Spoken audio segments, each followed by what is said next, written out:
आज हम स्टार्ट करने जा रहे हैं लेवल एन्युटी में पार्ट 3। Level annuity part 3। इस पार्ट 3 में हम क्या करने वाले हैं, देखो जैसे लास्ट क्लास में हमने किया था, जो पार्ट 2 में हमने किया था, हमने किया ANP, हमने किया ADUNP, फॉर्मूले मैं दोबारा नहीं लिख रहा, SNP, और हमने किया SDUNP। यानी कि एक इंटरेस्ट इंटरवल में जब आप P टाइम्स पे कर रहे होते हो, एक इंटरेस्ट इंटरवल में जब आप P इंस्टॉलमेंट्स पे कर रहे होते हो, तो उसको हम बोलते हैं एन्युटीज पेबल पीएथली। ठीक है, जो हमने पढ़ा था उसमें P या तो 2 था, 3 भी हो सकता है, 6 हो सकता है, 12 हो सकता है, 4 हो सकता है, 1/2 हो सकता है, 1/3 हो सकता है। 2 मतलब हाफ ईयरली पे हो रहा है, 3 मतलब हर 4 महीने बाद पे हो रहा है, 6 मतलब हर 2 महीने बाद पे हो रहा है, 1/2 मतलब 2 साल में एक बार, 1/3 मतलब 3 साल में एक बार, और हर एक के हमने कुछ कुछ एग्जाम्पल्स किए थे। ठीक है, अब किसने कहा कि ये P12 तक ही रिस्ट्रिक्ट हो जाएगा? किसने कहा कि ये P12 तक ही रिस्ट्रिक्ट हो जाएगा? हो सकता है मैं कहूँ जी P52 है, मैं चाहता हूँ जी मुझे हर वीक में इंस्टॉलमेंट मिले। हो सकता है P365 हो जाए, मैं चाहता हूँ मुझे डेली बेसिस पे इंस्टॉलमेंट मिले, यानी कि P365 से बड़ा भी हो सकता है। ठीक है, तो अगर P अप्रोचिंग टू इन्फिनिटी हो जाए तो क्या होगा, यानी कि P अगर बहुत बड़ा नंबर हो जाए, और वैसे भी हम ये मान के चलते हैं जब भी 12 से ज़्यादा होता है तो उसको हम कंटिन्यूसली ट्रीट कर लेते हैं। तो जब भी 52 यानी वीकली पेमेंट या डेली पेमेंट हो रहा हो तो हम उसको कंटिन्यूसली मान लेते हैं। ठीक है, तो ये हो गया कि अगर P अप्रोचिंग इन्फिनिटी होगा तो जो ANP है या ADUNP है वो क्या बन जाएंगे? तो P अगर अप्रोचिंग टू इन्फिनिटी हो तो जो ANP है, जो ANP है that becomes A bar N, that becomes A bar N। तो कंटिन्यूसली पेबल एन्युटी को हम A बार N से डिनोट करते हैं, और A बार N का ये मतलब है कि इसके बाहर क्या है, 1 है, इसके बाहर क्या है, 1 है। जैसे ANP के बाहर 1 था, वो 1 क्या बता रहा था, total amount paid in 1 interest interval बता रहा था। तो यहाँ पर भी अगर हम A बार N की बात करेंगे तो इसमें भी जो बाहर 1 है ना, ये एक इंटरेस्ट इंटरवल के अंदर पे किया गया टोटल अमाउंट है। ठीक, चलिए इसको फॉर्मूला इसका क्या होगा, इसको डिराइव करते हैं। देखिए, जैसे मैं कहूँ बिटवीन 0 एंड 1 मुझे देना है 1 रुपया। ठीक है, बिटवीन 0 एंड 1 एक इंटरेस्ट इंटरवल है, मुझे देना है 1 रुपया। अब ये 1 रुपया मैं बहुत सारे छोटे छोटे पार्ट्स में डिवाइड करके दे रहा हूँ। ठीक है, जैसे साल में मैंने 365 रुपये देने हैं और मैं कह रहा हूँ जी मैं 1 रुपया डेली दूंगा। मैंने साल में 520 रुपये देने, मैंने कहा हर हफ्ते आके 10 रुपये लेने पड़ेंगे तो मिलेंगे, नहीं तो नहीं मिलेंगे। इसका मतलब अगर मैंने 1 रुपये देना है, मैं इसको इनफाइनाइट पार्ट्स में, इनफाइनाइट छोटे छोटे पार्ट्स में डिवाइड करके दे रहा हूँ। टाइम 1 से 2 के बीच में मैंने 1 रुपये देना है, इसको भी मैं छोटे छोटे पार्ट्स में डिवाइड करके पे कर रहा हूँ। इसी तरह n-1 से n के बीच में भी मैंने 1 देना है, जिसको कि मैं छोटे छोटे पार्ट्स में डिवाइड करके पे कर रहा हूँ। तो ये देखो, इस सिचुएशन में जो हमारा रेट ऑफ पेमेंट है, जो हमारा रेट ऑफ पेमेंट है वो क्या है, रेट ऑफ पेमेंट 0 से n तक कांस्टेंट है, यानी कि हर पीरियड के अंदर 1 के रेट पे हम पे कर रहे हैं। ठीक है, तो अगर मैं इन सब की प्रेजेंट वैल्यू निकालना चाहूँ, इन सब की प्रेजेंट वैल्यू की जो नोटेशन होती है, मैंने बताया आपको A बार N होती है। वैसे प्रेजेंट वैल्यू क्या होती है, अगर रेट ऑफ पेमेंट कांस्टेंट हो तो हम क्या कहते हैं, कहाँ से कहाँ तक पे हो रहा है, 0 से n तक, rho T V T D T. यहाँ पर वी टी मेरा v पावर t है, क्योंकि मैं मान रहा हूँ कि i मेरा कांस्टेंट है, i मेरा कांस्टेंट है। इसको अगर मैं इंटीग्रेट करता हूँ 0 से n तक वी टी को, तो वी टी का इंटीग्रेशन हो गया v t upon log v. ठीक है, यहाँ मैंने वो यूज़ किया है, a पावर x का integration is a power x divided by log a। तो लिमिट डालनी है 0 से n तक, v power n minus v power 0 upon log v की वैल्यू माइनस डेल्टा होती है। So this is nothing but 1 minus v n divided by delta हो गया। ठीक है, तो ये तरीका एक हो गया हमारा a पावर n का वैल्यू निकालने का। अगर मैं इसको देखो एग्ज़ाम में अगर आता है तो आप ऐसे ही इसको डिराइव करेंगे। मैं इसका ऑल्टरनेटिव वे भी बता देता हूँ। मान लो आपने ये कहा जी कंटिन्यूसली के केस में तो हम v पावर t नहीं लेते, हम तो डेल्टा लेते हैं, तो कोई बात नहीं, v t minus e minus delta T भी होता है। e माइनस डेल्टा टी का integration e minus delta T upon minus delta हो गया। तो this is e minus delta n minus E power 0 divide by minus delta. इसको लिख सकते हैं e माइनस डेल्टा की power n minus 1 divide by minus delta. This is 1 minus e minus delta v के बराबर होता है, e माइनस डेल्टा v के बराबर होता है, तो again 1 minus v n upon delta हमारा आंसर आ गया। तो आप इसको ऐसे भी डिराइव कर सकते हो, ठीक है। एक और, अगर मान लो हम कहते हैं यार यहाँ तो हम ये मान रहे हैं ना कि जो रो टी है हमारा 1 है, वैसे अगर नॉर्मल जब हमने एक याद होगा आपको डिस्काउंटिंग एंड एक्यूमुलेटिंग हमने किया था, तो हमने कहा था कि अगर 0 से 1 के बीच में रेट ऑफ पेमेंट 1 है, ये भी तो हो सकता है ना 1 से 2 के बीच में रेट ऑफ पेमेंट चेंज हो जाए। तो वहाँ तो मेरा ये मैंने जो माना है वो ये था, लेवल एन्युटी के केस में तो चलो ट्रू है ये कि 0 से 1 में 1 से 2 में हर बार जो अमाउंट ऑफ पेमेंट है ना वो पूरे इंटरेस्ट इंटरवल का सेम है। बट ये भी तो हो सकता है ना यहाँ 2 हो जाए, अगले पीरियड में 3 हो जाए, तो उस सिचुएशन में कैसे डील करेंगे। तो मैं 1 के साथ उसको करना सिखा देता हूँ, अगले आने वाले चैप्टर में हम उसको 2, 3 के साथ भी डील करने वाले हैं। तो देखो जैसे 0 से लेकर t तक आप कुछ भी कंटिन्यूस पे कर रहे होते, तो हम क्या करते हैं, जब इसकी प्रेजेंट वैल्यू निकालते हैं तो क्या करते हैं, 0 से लेकर 1 तक a से b, याद होगा डिस्काउंटिंग एंड एक्यूमुलेटिंग में हमने पढ़ा था, a से b जहाँ से जहाँ तक पेमेंट हो रही है, rho T into exponential of t से कहाँ जाना है मुझे, 0, किसको लेके जाना है, डेल्टा को। तो डेल्टा dy क्योंकि लिमिट के अंदर ऑलरेडी t है इंटू डी टी। आ गया याद, यस हो गया रिकॉल ये। प्लस 1 से लेकर 2 तक पेमेंट हो रही है, पेमेंट 1 की है, यहाँ अगर डिफरेंट होती तो मैं डिफरेंट लिखता, यहाँ 1 है तो 1 ही लिखा मैंने, इनटू एक्सपोनेंशियल ऑफ, बीच में मैंने पॉइंट लिया t। अब t से मुझे कहाँ जाना है, 0। हमने डिस्काउंटिंग एंड एक्यूमुलेटिंग में पढ़ा था कि हम हमेशा क्या करते थे, a से b पेमेंट हो रही होती थी ना, तो t से a तक इंटीग्रेट करते थे, ठीक है। पहले a पे लाते थे फिर बाद में 0 पे लेके जाते थे। अगर हम डायरेक्टली इसको भी t से 0 तक इंटीग्रेट कर देना तो ये डायरेक्टली वैल्यू भी हमें 0 पे दे देगा। बस कंडीशन ज़रूरी क्या है, कंडीशन ज़रूरी क्या है कि 0 से लेकर 2 के बीच में डेल्टा में कोई चेंज नहीं आना चाहिए।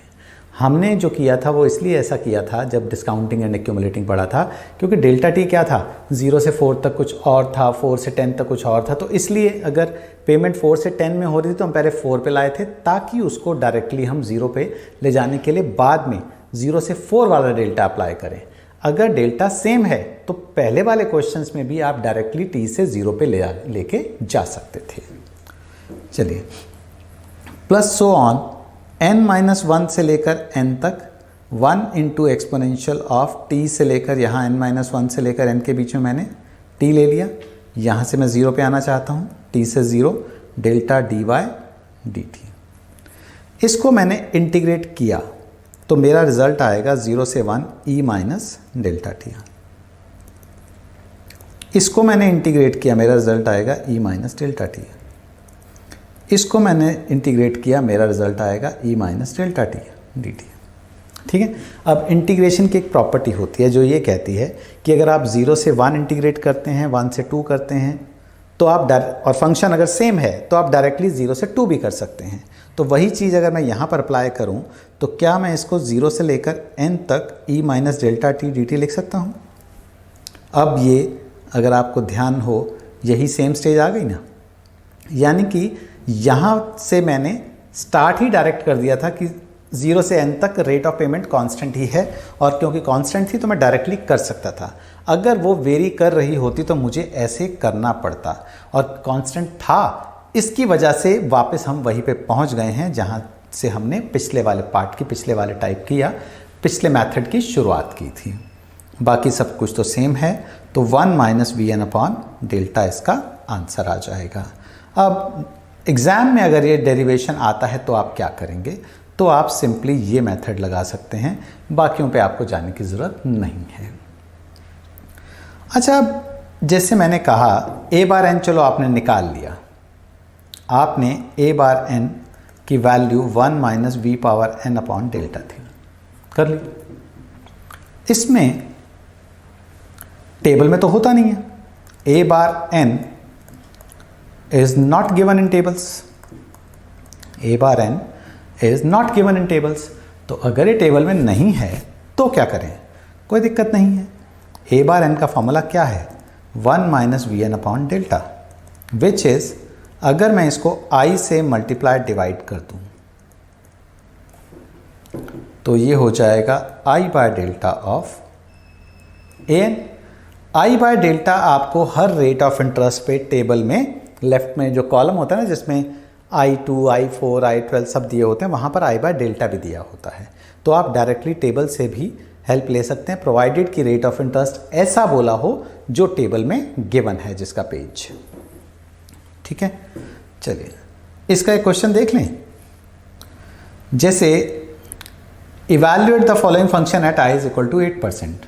वैसे तो आप खुद कर सकते हैं, इसको मुझे करवाने की ज़रूरत है नहीं, बट a बार 10 अगर निकालना हो एट द रेट ऑफ 8% तो आप क्या करोगे। वैसे तो टेबल में डायरेक्ट मिल जाएगा, इसको i by delta into a10 कर सकते हैं। 8% वाले पेज में i बाय डेल्टा की वैल्यू डाल देना, a10 की वैल्यू डाल देना, दोनों को मल्टीप्लाई कर देना, आपका आंसर आ जाएगा। अगर मैं वैसे सॉल्व करना चाहता कैलकुलेटर से तो 1 minus v 1.08 power minus 10 divided by delta, delta क्या होता है, log 1 प्लस i, तो log ऑफ 1.08, इसको सॉल्व कर लो, आपका आंसर आ जाएगा, वो वैल्यू a बार 10 की हो जाएगी। ऐसे ही इसका जो b पार्ट है a बार 15 का, ये आप खुद कर सकते हैं। यस शिवांगी, ठीक है, हो जाएगा। चलो, ये मैंने किया present value of annuity payable continuously. यही अगर मुझे एक्यूमुलेटेड वैल्यू निकालनी होती है, accumulated value of annuity payable continuously, इसको हम s बार n से डिनोट करते हैं। अगर आपको डिस्काउंटिंग एंड एक्यूमुलेटिंग का कॉन्सेप्ट याद हो तो हम करते थे, बीच में एक पॉइंट लेते थे t, अगर कंटिन्यूस पेमेंट हो रही है, लेके जाना चाहते हैं हम n पे, तो हम क्या करते थे, हम करते थे 0 से 1 तक तो पेमेंट हो रही है, रो t 1 है, इनटू एक्सपोनेंशियल t से कहाँ जाना है, n तक जाना है, डेल्टा dy क्योंकि लिमिट में t ऑलरेडी है इनटू dt, प्लस 1 से 2 के बीच में पेमेंट हो रही है, बीच में पॉइंट लिया t, यहाँ से n पे आना है, तो एक्सपोनेंशियल ऑफ t से n तक delta dy dt plus so on, n minus 1 से n तक पेमेंट हो रही है, एक्सपोनेंशियल कहाँ से कहाँ तक, t से n तक डेल्टा dy एंड dt। चलेगा, मैंने सेम वही कॉन्सेप्ट जो अभी मैंने प्रेजेंट वैल्यू में आपको देखना सिखाया, वैसा ही सेम चीज़ मैंने अब एक्यूमुलेटेड वैल्यू में अप्लाई करती है। तो इसको इंटीग्रेट जब करोगे, क्योंकि डेल्टा कांस्टेंट है, तो इसका integration e raise to power n minus t delta आ जाएगा, प्लस 1 से लेकर 2 तक e की power n minus t delta आ जाएगा, प्लस n माइनस 1 से n तक e की power n minus t delta dt आ जाएगा। इसको अगर मैं वही डेफिनेट इंटीग्रल की प्रॉपर्टी से सम अप करूं तो ये हो जाएगा 0 से लेकर n तक e n minus t delta dt। इसको अगर मैं इंटीग्रेट करूं तो होगा e n minus t delta divided by minus delta, ठीक है, क्योंकि n minus T into delta है, n का डेरिवेटिव 0 हो जाएगा, t का 1 हो जाएगा, तो minus 1 into delta is minus delta. Limit क्या डालनी है, 0 से n तक। तो जब मैं इसमें लिमिट डालूंगा n तो ये हो जाएगा e रेज़ टू पावर 0, जब मैं डालूंगा इसमें t की लिमिट 0 तो ये हो जाएगा e की power n delta, which is 1 minus e delta 1 plus i के बराबर होता है, power n divide by minus delta, which is 1 plus i to the power n minus 1 divided by delta. So s bar n का हमारा derive करके ये result आ गया। ठीक है, again s bar n table में नहीं होता, तो इसको आप i by delta of s n लिख सकते हैं। एस बार एन को आप ए बार एन यानी कि present value of annuity multiplied by 1 plus i to the power n भी लिख सकते हैं। यानी कि क्या किया आपने कि पूरे एन्युटीज़ की प्रेजेंट वैल्यू निकाल के उस वैल्यू को सीधा डायरेक्टली एक्यूमुलेट कर लिया हमने। So s bar n is a bar n into 1 plus i raise to power n हो जाएगा। चलिए इसका एक क्वेश्चन देखें। S bar 18 at the rate of 15% करवाने की ज़रूरत है, हो जाएगा ना अपने आप। Yes Mansi, 1 plus i raised power n minus 1 divided by, तो लॉग ऑफ 1.15 डेल्टा की जगह हमें लॉग 1 प्लस आई लेना था, तो 1 plus i power n minus 1 divide by delta which is log 1 plus i. दूसरा वाला पार्ट अपने आप कर लोगे, कोई प्रॉब्लम नहीं है। चलिए ये हमने जो अभी 2 क्वेश्चंस किए ये तो क्या थे, ये तो सिंपल आपको डायरेक्टली वैल्यू दे रखी थी, उसके अकॉर्डिंग आपको करना था। ठीक है, अब देखते हैं कि अगर आपको क्वेश्चन स्टेटमेंट फॉर्म में आता है, अगर क्वेश्चन आपको स्टेटमेंट फॉर्म में आता है तो आप कैसे आइडेंटिफाई करेंगे और कैसे उसमें ये फॉर्मूला अप्लाई करेंगे। एक ये एग्जाम्पल 18 जो लिखा है ये पढ़ लो। Find an approximate value for the present value of a series of payment of 1500 each payable for 3 years at the beginning of each day, assuming an effective rate of interest at the rate of 10% per annum। ठीक है, हमें present value निकालनी है, 1500 daily है, beginning of each day 3 साल तक देना है, effective rate of interest 10% per annum का है। आई क्योंकि 10% पर एनम का है तो मेरा इंटरेस्ट इंटरवल क्या हो गया, एनुअल हो गया। क्योंकि पेबल ईच डे है तो मैं इसको कंटिन्यूसली मान रहा हूँ। बाहर क्या आना चाहिए, बाहर आना चाहिए 1500 इंटू 365.25, क्योंकि बाहर क्या आता है, बाहर आता है total amount paid in 1 interest interval, तो ये आ गया।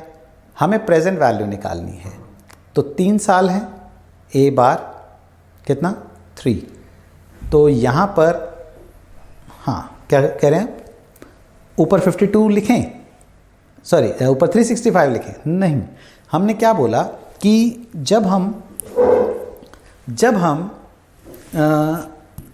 12 से ज़्यादा बार की बात करते हैं ना तो हम उसको कंटिन्यूसली मान लेते हैं। जब कंटिन्यूसली हो ही गया तो फिर उसमें पीएथली का चक्कर ख़त्म हो जाता है, उसमें फिर पीएथली का कोई लॉजिक नहीं रह जाता। ठीक है, चलिए मान लो ये क्वेश्चन कुछ इस तरह से स्टेटमेंट दी होती, find an approximate value for the present value of a series of payment of 1500 each की बजाय लिखा होता rent on a property is payable continuously, rent on a property is payable at the rate of 1500 per day. ठीक है, for 3 years। ये कैसा होता है यार, ऐसे कौन रेंट देता है। ठीक है, प्रॉपर्टी पे रेंट 1500 पर डे, चलो 1500 पर डे तो मान लिया हमने, महीने का 45,000 बनेगा, पर ऐसे रेंट कौन देता है डेली बेसिस पे, होता नहीं होता,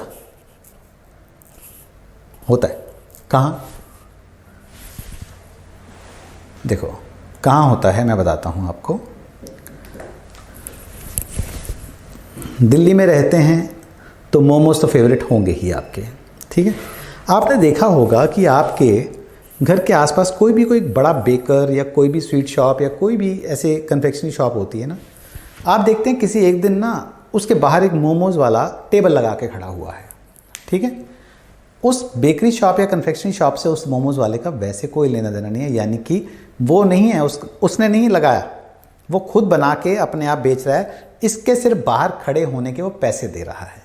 तो क्या उस मोमो वाले बंदे से क्या करे बेकरी वाला कि ऐसे बोले कि आपका रेंट एग्रीमेंट होगा, 3 साल का रेंट एग्रीमेंट बनेगा, इतनी सिक्योरिटी होगी, हो गया भाई साहब मेरे पास तो पैसे नहीं है, 2 महीने का एडवांस रेंट देना पड़ेगा। कहता जी मैं तो 2 दिन का एडवांस नहीं दे सकता, मैं तो सुबह कमाऊँगा शाम को आपको दे सकता हूँ रेंट।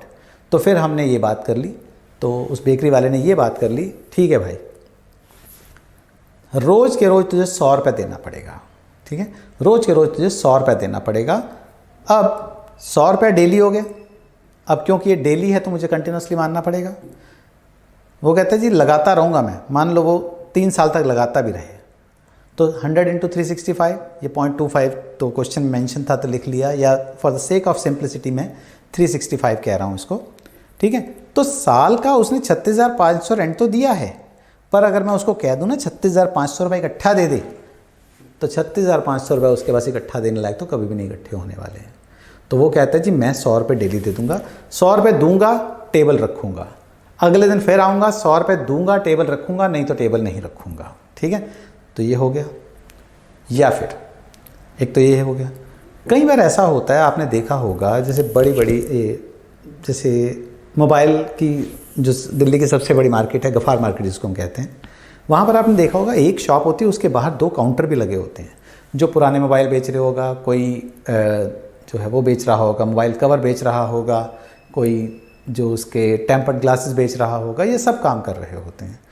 तो आपने कभी सोचा कि क्या वो दुकान वाले ने काउंटर लगा रखा है, बाहर अपना बंदा बैठा रखा है? नहीं, किसी और को दे रखा है, जिससे वो से 1500 रुपये पर डे का ले रहा है कि भैया तूने काउंटर लगाना है, शाम को जातीवार काउंटर मेरी दुकान के अंदर रख जाएगा तू, ठीक है, सुबह आएगा 1500 रुपये देगा, अपना काउंटर उठाएगा और बाहर लगा लेगा, शाम को फिर छोड़ जाएगा। इसका मतलब चाहे वो महीने का सपोज़ 24 डेज़ या 25 डेज़ मार्केट सपोज़ वर्किंग रहती है, या से 24 डेज़ वर्किंग रहती है मार्केट, तो 36,000 मंथली एक उस काउंटर का दे रहा है, बट 36,000 मंथली इकट्ठा नहीं दे रहा वो, ना ही वो ये कह रहा है कि एडवांस में दे रहा हूँ, ना कह रहा है एरियर दे रहा हूँ।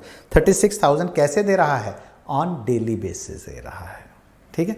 तो जहाँ पर भी वीकली या उससे कम इंटरवल पे हम पेमेंट कर रहे होते हैं तो हम उसको कंटिन्यूसली पेमेंट मान लेते हैं। चलिए, क्लियर है बात? ये मालूम चल गया कि कंटिन्यूस पेमेंट होती हैं, मतलब कंटिन्यूस पेमेंट एग्जिस्ट करती हैं। ऐसा नहीं है कि कंटिन्यूस पेमेंट का कोई मतलब नहीं होता। तो हमारा जो क्वेश्चन था वो क्या था, जैसे ये कि 1500 रुपये पर डे है, 365.25 डेज थे, 3 साल तक देना था एट द रेट ऑफ 10%। अच्छा, कई बार ऐसा भी तो हो सकता है कि आपको rate of interest per annum ना देकर कुछ और दे दें। जैसे मान लो ये क्वेश्चन पढ़ो, 19th, find an approximate value for the present value of a series of payment of 5,000 each payable on for 4 years at the end of each week. अच्छा, does it make any difference कि at the end of each week है या at the beginning of each week है? कोई फर्क पड़ेगा इससे? हाँ जी मुस्कान, फर्क पड़ेगा नहीं पड़ेगा इससे? पड़ेगा। तो मतलब तुम्हें लगता है कि मैं इस बार के ऊपर भी, ए बार एन के ऊपर भी 2 बिंदियां लगा दूं, तुम्हें ये लगता है? या ऑर्डिनरी है तो ना लगाऊं ये? नहीं, ऐसा नहीं। जब हम कंटिन्यूसली बोल रहे होते हैं ना, जब हम कंटिन्यूसली बोल रहे होते हैं तो स्टार्ट और एंड का, तो क्योंकि इतने छोटे इंटरवल पे है वो कि हम स्टार्ट और एंड में डिफरेंस ही नहीं कर सकते, तो इसलिए जब कंटिन्यूसली हम यूज़ कर रहे हैं तो डजंट मेक डिफरेंस कि वो at the beginning of week है या एंड ऑफ द वीक है, बिगनिंग ऑफ डे है या at the end of the day है, ठीक है। चलिए, अब यहाँ बात क्या हो रही थी, 8% per annum convertible half yearly, तो मेरा आई क्या हो गया? 4%। इंटरेस्ट इंटरवल क्या हो गया? Half year. इंटरेस्ट इंटरवल क्या हो गया? Half year. तो बाहर अमाउंट भी क्या आएगा? हाफ ईयर का आएगा। 5,000 हर हफ्ते देना है, वो कह रहा है 52.18 वीक्स हैं, बट हमने तो आधे साल में देना है, आधे साल का निकालना है, क्योंकि हम तो पेमेंट कितने की निकालते हैं? Total amount paid in 1 interest interval निकालते हैं हम।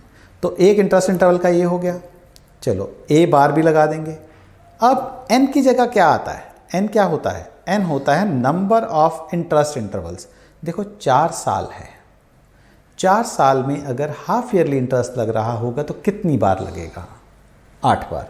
तो हमारा एन क्या होता है? नंबर ऑफ इंटरेस्ट इंटरवल, वो क्या है? 8 है। तो ए बार 8 एट द रेट ऑफ 4%। इसको अगर सॉल्व करना हो तो 2500 into 52.18 into I by delta of A 8 eight the rate of 4% table में आपको आई बाय डेल्टा की वैल्यू मिल जाएगी, टेबल में आपको A8 की वैल्यू मिल जाएगी, दोनों सब्स्टिट्यूट कर देना, आपका आंसर आ जाएगा। ठीक है, चलिए तो ये हमारा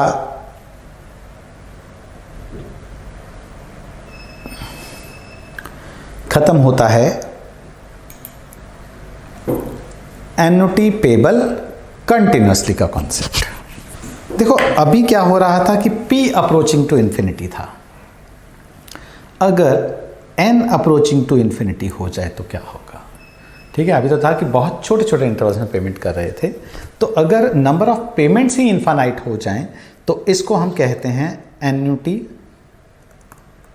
for ever, annuity for ever, या इसको हम कहते हैं परपेचुटी, या इसको हम कहते हैं परपेचुटी। ठीक है, तो परपेचुटी का मतलब एन्युटी फॉर एवर ही होती है। तो फॉर एवर का मतलब क्या, फॉर एवर का मतलब क्या, जब तक हम हैं तब तक देंगे, या जब तक सामने वाला है उसको मिलती रहेगी, क्या मतलब है एन्युटी फॉर एवर। मतलब यहाँ पर कोई हम जब तक है जान से रिलेटेड नहीं करेगी, हमारे में जान है या उसमें जान है, देने वाला जिंदा या लेने वाला जिंदा, मिलती रहेगी एन्युटी, ऐसा नहीं है। एन्युटी फॉर एवर का मतलब ये हमेशा मिलती रहेगी। ऐसा कब होता है कि एन्युटी हमेशा चलती ही रहेगी, चाहे मतलब बंदा मर गया देने वाला, उसके आने वाली जनरेशन्स भी दिए जा रही हैं। जैसे एग्जाम्पल इसका हो सकता है, सपोज स्कॉलरशिप की बात करें, अगर हम स्कॉलरशिप की बात करें, ठीक है, नाम तो सुना होगा, मिली नहीं होगी, खैर मिली हुई है, ठीक है, चलो अच्छी बात है। स्कॉलरशिप जो होती है, ऐसा नहीं होता कि स्कॉलरशिप देनी है, प्रिंसिपल कहेगा चलो मेरी सैलरी आई है इसमें से 20,000 मैं स्कॉलरशिप दे देता हूँ, ऐसा नहीं। स्कॉलरशिप का क्या होता है कि एक ना फंड क्रिएट कर देते हैं जिससे आने वाली इनकम या इंटरेस्ट पेमेंट से हम स्कॉलरशिप देते रहते हैं। जैसे मान लो हम कहते हैं जी साल में हमने 50,000 रुपये साल की स्कॉलरशिप देनी है, 50,000 रुपये साल की हमने स्कॉलरशिप्स देनी है। ठीक है, हमने क्या किया, हमने देखा यार 5% बैंक में इंटरेस्ट मिलता है, हम 10 लाख रुपया इकट्ठा कर लेंगे। अब इकट्ठा कैसे करेंगे, हो सकता है डोनेशन से इकट्ठा करें। हमारे जो कॉलेज के या स्कूल के एलुमनीज़ हैं, बड़े अच्छे लेवल पे हैं, उनको बोला कि हाँ जी आप जो है हम स्कॉलरशिप एक स्टार्ट करना चाहते हैं, तो किसी पर्टिकुलर नेम से या किसी पुराने प्रिंसिपल के नाम से स्कॉलरशिप स्टार्ट करना चाहते हैं, तो आप ये आपके टाइम के प्रिंसिपल रहे हैं, तो आपका जो उनके लिए रिस्पेक्ट है उसके लिए आप 2-2 लाख रुपए जो है 5 लोग इकट्ठा करके दे दो, तो 10 लाख इकट्ठा हो जाएगा, उससे हम 50,000 रुपये साल की स्कॉलरशिप डिस्ट्रीब्यूट करते रहेंगे। अब देखो 10 लाख फंड में पड़ा है, जब तक 5% इंटरेस्ट रहेगा, मैं मान रहा हूँ कि इंटरेस्ट 5% है और आगे भी रहेगा, तो 10 लाख में से 50,000 रुपये कमाओगे, देते रहोगे, तो प्रिंसिपल नए आएंगे जाएंगे, बच्चे आएंगे जाएंगे, स्कॉलरशिप तो चलती रहेगी। तो ये क्या हो गई, ये हो गई एन्युटी फॉर एवर, ये हो गई एन्युटी फॉर एवर। ठीक है, तो एन्युटी फॉर एवर में हमारा n क्या हो जाता है, इनफाइनाइट हो जाता है। अब क्योंकि n इन्फिनिटी हो गया है, तो a n में अगर मैं कहूँ जी n अप्रोचिंग टू इन्फिनिटी हो गया है, तो इसका रिज़ल्ट क्या होगा। यहाँ पर मैं पहले आपको एक बात बताना चाहता हूँ कि अगर limit n approaching to infinity a n निकालना हो, n approaching to infinity a n चाहिए हो, तो इसका रिज़ल्ट 3 सिनेरियो होते हैं। a लेस देन 1 हो सकता है, a इक्वल टू 1 हो सकता है, a ग्रेटर देन 1 हो सकता है। अगर लेस देन 1 है तो आंसर 0 होगा, 1 है तो 1 होगा, 1 से ग्रेटर है तो इन्फिनिटी होगा। जस्ट टू वेरीफाई दिस आप ये कर सकते हो, मैं इसको मैथमेटिकली प्रूव नहीं करके दिखा रहा, ठीक है, ना ही वो हमारे सिलेबस का पार्ट है, मैं सिर्फ आपको प्रैक्टिकली बता देता हूँ। अपने कैलकुलेटर उठाओ, इसमें कोई भी 1 से छोटा नंबर लिखो। क्या लिखा, चलो 0.99 लिख लिया, 0.98 लिख लो, कुछ भी लिख लो। आपने 0.99 लिख लिया, 0.99 लिख के ये 1 से छोटा है तो ये सिनेरियो है। इसकी पावर एक काम करो, 1 लाख कर दो, इसकी पावर 1 लाख कर दो, क्या है आंसर, 0। ठीक है, अब आप 1 का तो पता ही है, 1 की जितनी मर्जी पावर करो 1 ही रहता है। अगर आप 1 से बड़ा कोई भी नंबर लो, सिंपली 1.01 ले लो, इसकी पावर 1 लाख करके देखना जरा, रो देगा कैलकुलेटर। क्या कह रहा है कैलकुलेटर? बस के नहीं है। क्या लिखा आ रहा है? Math error. हाँ, तो मैथ एरर का मतलब कि ये इनफाइनाइट है, इसलिए ये इसको शो नहीं कर पा रहा।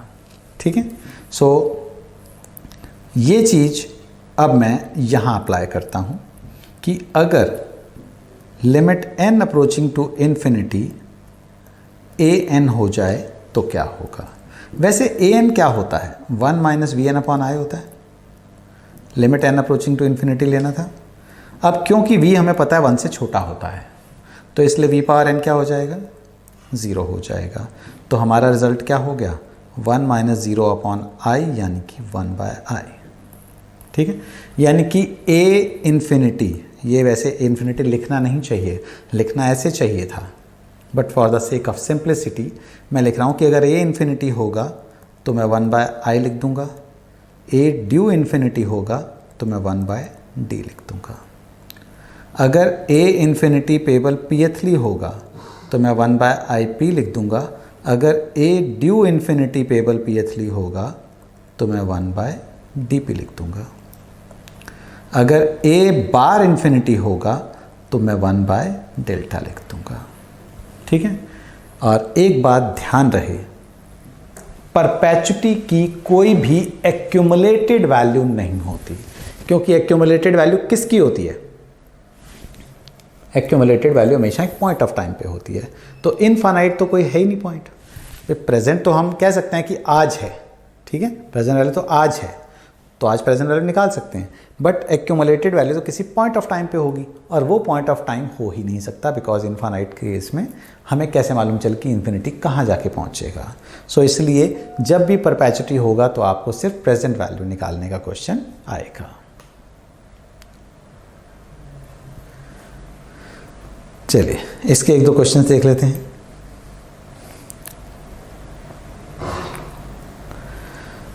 Calculate the present value of annuity that pays 250 per annum annually in arrear, effective interest rate 6%। तो पेमेंट का इंटरवल एनुअल, इंटरेस्ट का इंटरवल एनुअल।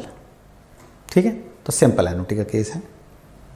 इन एरियर है यानी ऑर्डिनरी एनुटी का केस है। तो अगर 1 रुपी पे होता है, अगर 1 रुपी पे होता है तो उसकी प्रेजेंट वैल्यू क्या होती है? 1 बाय आई होती है।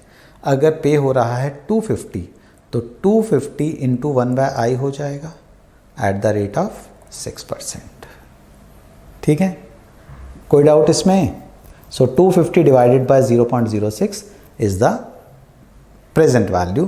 तो आप चाहो तो ये चीज़ चेक भी कर सकते हो कि 250 डिवाइड बाय 0.06 अगर हम करते हैं, जो भी आंसर आएगा that amount is sufficient to pay 250 rupees every year. ठीक है, मैं अभी एक वेरीफाई आपको करके दिखा दूंगा। एक ये क्वेश्चन पढ़ लो। Calculate the present value of an annuity that pays 900 per annum monthly in arrear forever using an annual effective rate of 9%।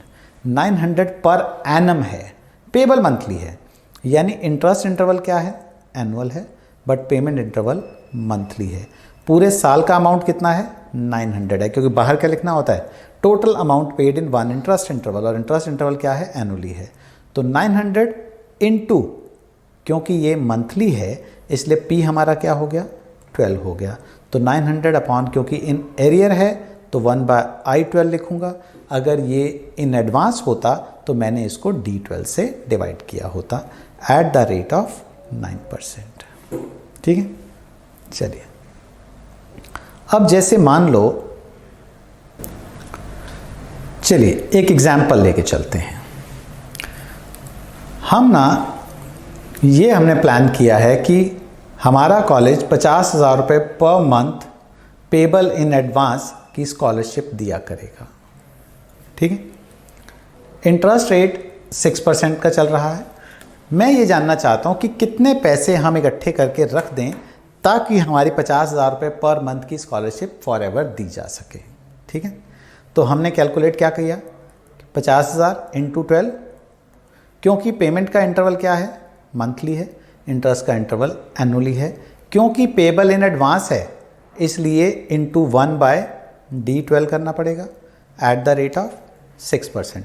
D12 की मैंने वैल्यू कैलकुलेट की, D12 की value i 12 into 1 minus D raise to power 1/12 और 12 into 1 minus 1 plus I raise to power -1/12।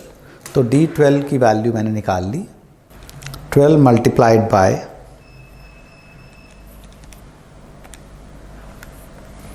1 minus 1.06 raise to power -1/12। ठीक है, ये हमारी D12 की वैल्यू आ गई। इनटू 6 लाख करना था, आंसर आ रहा है 103,22106.95। अब वो क्या करेंगे, अपने पुराने जितने एलिमनीज हैं ना, बहुत बड़े बड़े इंडस्ट्रियलिस्ट हैं, सबको बोलेंगे जी हमें इतने पैसे जो है एंडोमेंट चाहिए, इतने पैसा हमने इकट्ठा करना है सो दैट कि हम 6 लाख रुपए साल की 50,000 रुपये पर मंथ की स्कॉलरशिप दे सकें। तो उन सब ने अपने कंपनी अकाउंट्स में से किसी ने 2 लाख, किसी ने 5 लाख, किसी ने 10 लाख डोनेट किया, आपके पास इतने पैसे इकट्ठे हो गए। नाउ मेरी प्रॉब्लम ये है, मैं ये देखना चाहता हूँ कि इतने पैसों से हम कैसे 50,000 रुपये पर मंथ दे सकते हैं। जैसे ये पैसे आए, आपने उसमें से सबसे पहले 50,000 रुपये निकाल के पहले मंथ की स्कॉलरशिप तो दे दी, स्कॉलरशिप दे दी, आपके पास पैसा बचा 1,027,2,106.95 का।